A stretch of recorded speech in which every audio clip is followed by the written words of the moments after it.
الحمد لله رب العالمين. الفاتحة.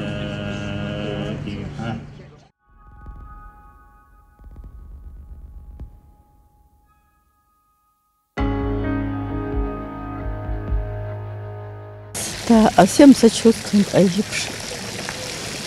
Весь мир скорбит, не только Макерич. Вот хотим пройти тоже там мимо гроба. Да, уже выплакались и плачем. И будем долго плакать. Это страшная трагедия, вы знаете. Это страшная трагедия. Такого у нас не было никогда. Никогда. Ну, я думаю, что он не один. Я думаю так, что он не один. Он не мог один все это сделать. Один. В шоке. Потому что Керчь маленькая, и такие потрясения, это, конечно, ужасно. Боль это просто не смогу сейчас говорить ничего. Это тяжело передать. Это надо испытать, наверное. Очень больно. Это вообще в голове не укладывается, как такое вообще могло произойти в нашем городе. Столько людей погибло у нас в Керчи.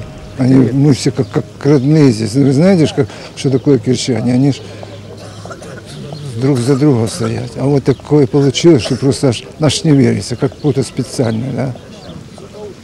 Тяжело мы. Очень тяжело все это пережить и видеть это все.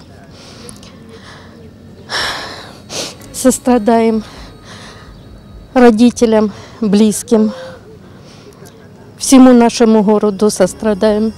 Непоправимая утрата, да еще дети.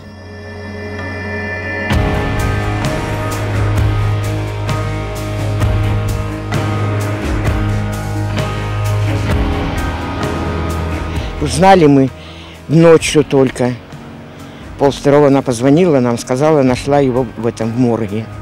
А там детей много погибло. Хороший ребеночек был, ласковый, спокойненький такой.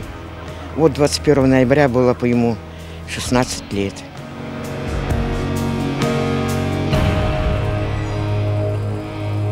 Пятеро ребят с нашего села, с нашей деревни, 5 ребят. Ну, те 4, Аллах шкр, пока это живы-здоровы. Один, правда, тяжелым, но прооперировали, говорят, ну будет жить, сказали.